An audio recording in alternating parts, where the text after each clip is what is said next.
அன்பு உள்ளங்கள் அனைவருக்கும் என் இதயபூர்வமான வணக்கங்கள். இன்று நாம் பேச இருப்பது வருடங்களைப் பற்றி. வருடங்கள் என்பதும் உங்களுடைய நினைவுக்கு வருவது புத்தாண்டுகள். புத்தாண்டு அப்படின்னு ஒன்று வரணும்னா பழைய வருஷம் போய் தானே ஆகணும். அப்போ பழைய வருஷம் போய் புதுசாக வருது ஒன்று அப்படின்னு தானே அர்த்தம். புதுசாக எங்கேருந்து வரல, நம்ம தான் கணக்கு போட்டுட்ருக்கோம். ஒவ்வொரு நாளையும் ஒவ்வொரு கணக்காக வச்சிட்ருக்கோம். வருடங்கள் எங்கிருந்து வந்தன அப்படின்னா, கலாச்சாரத்தின் அடிப்படை தன்மையிலிருந்து ஒவ்வொரு நாட்டுக்கும் ஒரு கலாச்சாரம், ஒவ்வொரு மதத்துக்கும் ஒரு கலாச்சாரம், இது மாதிரி நிறைய நாடுகள் நிறைய வருடங்களை கணக்கிட்டு கொண்டிருக்கின்றன. அவங்களுக்குன்னு தனி வருடங்கள் வச்சுருக்காங்க எல்லோரும். ஆனால் எல்லாருக்கும் உலகளவில் இன்றைக்கி பொதுவாக எந்த மதமாக இருந்தாலும் சரி, எந்த இனமாக இருந்தாலும் சரி, எந்த நாடாக இருந்தாலும் சரி, எல்லோரும் ஒரு ஈஸியான ஒரு மெத்தடு ஃபாலோ பண்ணுறாங்க. அது என்னென்னா, இந்த வருடக்கணக்கில் ஆங்கில வருடங்களை ஃபாலோ பண்ணுறது, அதாவது அதை நடைமுறைப்படுத்தி அதுபடி கணக்கு வச்சுக்கிறது எல்லாமே பார்த்திங்க அப்படின்னா அவங்களுக்கு ஈஸியாக இருக்குது. அதாவது ரொம்ப இலகுவாக இருக்குது, சுலபமாக இருக்குது. அப்படிங்கிறதுனால அதே கணக்கு வச்சுக்காங்க. அதுபடி 2026 பிறக்க போகுது. 2026 ஜனவரி 1 வரப்போகுது. அதனால் உங்கள் அனைவருக்கும் இனிய புத்தாண்டு வாழ்த்துக்கள்.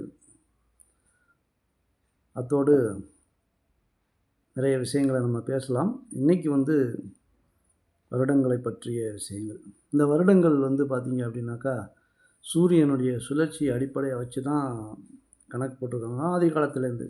இன்றைக்கி நேற்று இல்லைங்க, எத்தனையோ ஆயிரம் வருடங்களுக்கு முன்னாடியிலேருந்து இந்த வருடங்கள் கணக்கிடப்பட்டு கொண்டிருக்கின்றன என்பதை நாம் புரிந்து கொள்ள வேண்டும். ஆகவே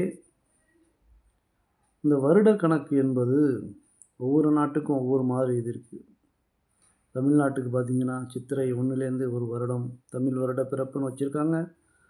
ஆந்திரா கர்நாடகா சேர்ந்து பார்த்திங்கன்னா உகாதி அப்படின்னு ஒரு கணக்கு வச்சுருக்காங்க. மலையாளத்துக்கு ஒரு கணக்கு வச்சுருக்காங்க, அதாவது கேரளாவுக்கு. இந்த மாதிரி ஒவ்வொரு மகாராஷ்டிரா, குஜராத்து அவங்கெல்லாம் ஒவ்வொரு வருஷம் தனித்தனியாக வச்சுருக்காங்க. எல்லாருக்கிட்டுமே எல்லா ராஜ்யங்களுக்கும் தனித்தனி வருட கணக்குகள் இருக்கின்றன என்பதை நாம் புரிந்து கொள்ள வேண்டும். எத்தனை வருட கணக்குகள் வந்தாலும் சூரியன் எங்கேயும் மாறப்போவது கிடையாது. சூரியனுடைய சுழற்சியிலேருந்து தான் ஆரம்பமாகுது வருட கணக்குகள். அதை சுழற்சி அடிப்படையாக வச்சு தான் வருடங்களை கணக்கு போடுறாங்க. ஸோ இதில் நம்ம என்ன எடுத்துக்கணும் அப்படின்னா, எல்லோரும் பார்த்திங்கன்னா இந்த வருஷம் இப்படி நடந்துருச்சு, இனி வரக்கூடிய வருஷங்கள் நல்லா நடக்கணும் அப்படின்னு ஒரு சில மனக்கணக்குகள்லாம் இருக்கும்.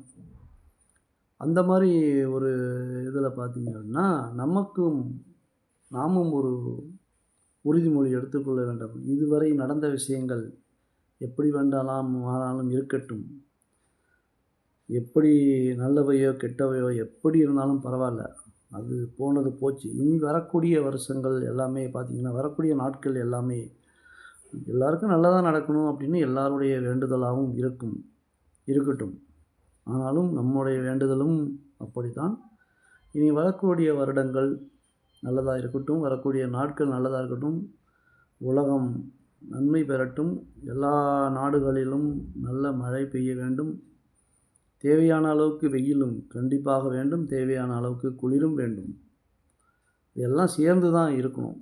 எதுவுமே ஒரு ஒன்று இருந்து ஒன்று இல்லாமல் இருந்துட்டால் அது ரொம்ப சிரமமாக இருக்கும்.